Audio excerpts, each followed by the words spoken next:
மக்களே, சனிக்கிழமை நைட்டு வழக்கமாக எப்பயுமே லேட்டாக தான் தூங்குறது தான் அது வழக்கமே. சனிக்கிழமை நைட்டுனாலே போன பார்த்துட்டு தான் என் டக்குன்னு நியூஸை பார்த்துட்டேன். நெஞ்சே வெடிக்கிற அளவுக்கான ஒரு அந்த நியூஸு சொல்லவே கஷ்டமாக இருக்குது. எத்தனையோ வீடியோக்கள் அதுவும் போட்டு சொல்லியிருக்கோம். திரை கவர்ச்சிங்கிறது வேறு, அவரை பார்க்குறதுங்கிறது வேறு, அவர் அரசியல் பேசுகிறதுங்கிறது வேறு. அரசியல் பேசுகிறது கேட்குறது மட்டும் போங்கன்னு சொல்லியிருக்கோம். எதையுமே காதில் போட்டுக்காத, அவரை பார்க்கணுங்கிற ஒரு ஆர்வத்தில் கிட்டத்தட்ட குழந்தைகள் பெண்கள்னு சொல்லிட்டு 38 பேருக்கு மேலே ஆயிட்டாங்களாம், டெத் ஆகிட்டாங்க. இன்னும் 10 பேர்த்துக்கு மேலே கவலைக்கிடமாக இருக்காங்கன்னு சொல்கிறாங்க. காலையில் விடியறதுக்குள்ளே இன்னும் அந்த இறப்பு எண்ணிக்கை எவ்வளவா இருக்கும் அப்படிங்கிறது தெரியல. இந்த இடத்துல நம்ம இப்போ சரி தப்பை பற்றி பேசுகிறதுக்கு நேரம் இல்லை. இது சரி தப்பை பற்றி பேசுகிறதுலாம் அதுக்கு நேரம் அதுக்கான நேரம் இது இல்லை. அந்த இறந்தவர்கள் குடும்பத்துக்கும் இறந்தவர்களுக்கும் ஒரு ஆழ்ந்திரங்கல் கண்ணீரஞ்சலியை செலுத்திடுவோம். இந்த இறந்தவர்கள் குடும்பத்துக்கு எப்படி சொன்னாலும் அந்த ஈடு ஆகாது.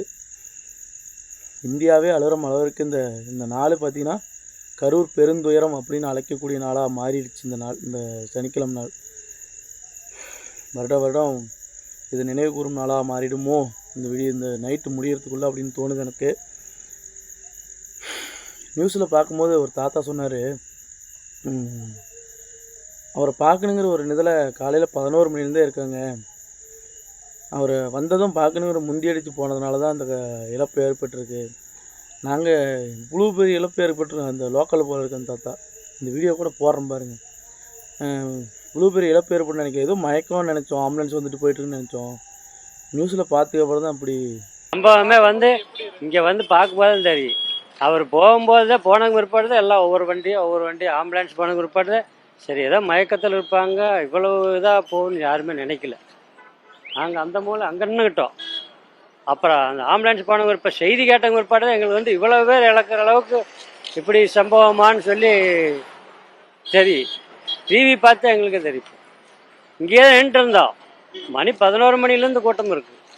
அந்த கும்பல் நெவராமல் தண்ணிக்கு வழி இல்லை, சாப்பாட்டுக்கு வழி இல்லை, அவ்வளோ வெறியில் அவ்வளோ பேர் இருந்திருக்காங்க. இவர் வரும்போது அப்படியே ஒன்றுக்கு ஒன்று அப்படியே நெரிசலில் பார்க்கறதுக்கு முந்தி அடித்து ஓடி அந்த மயக்கத்தில் அப்படி ஆகிருக்காங்க. ரொம்ப கஷ்டமாக இருக்குது.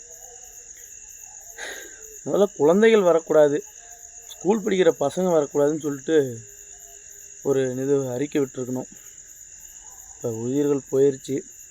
உள்துறை அமைச்சருக்குமே அது விரிவான விளக்கம் கேட்டிருக்கான். எல்லா ஊர்லேயும் இந்தமாரி பிரச்சாரம்னா தனி ரூல்ஸ் இருக்கும்போது அந்த பிரச்சாரத்தில் என்ன தப்பு நடந்துச்சு அப்படின்னு சொல்லிட்டு உள்துறை அமைச்சருக்குமே கேட்டிருக்கான். ரொம்ப கஷ்டமான ஒரு சுச்சுவேஷன். இந்த நாளே பார்த்திங்கன்னா ஒரு கரூர் பெருந்துயரம் அப்படின்னு அழைக்கப்படும் நாளாக ஆயிரம் போல் இருக்குது விடியறதுக்குள்ளே. இப்போ டைமே பார்த்திங்கன்னா 11:30. சரி தப்பை பற்றி அப்புறம் பேசுவோம். இறந்தவர்களுக்கு ஒரு இரங்கல் தெரிவிப்போம். அப்புறம் கமெண்ட்டில் பார்த்திங்கன்னா நிறையா இன்ஸ்டாகிராமில் வீடியோ பார்த்தேன். கீழே கமெண்ட்லாம் நிறையா பண்ணுறீங்க, ஏன் போகிறாங்களாம், எதுக்கு போகிறாங்களான்னு சொல்லிட்டு. பண்ணாதீங்க, ஏன்னா கஷ்டத்தில் இருப்பாங்க. போகிறது தப்பு தான், அதை ரைட்டுன்னு நான் சொல்லலை. இருந்தாலும் ஏதோ போனாங்க, இப்போ கஷ்டத்தில் இருப்பாங்க.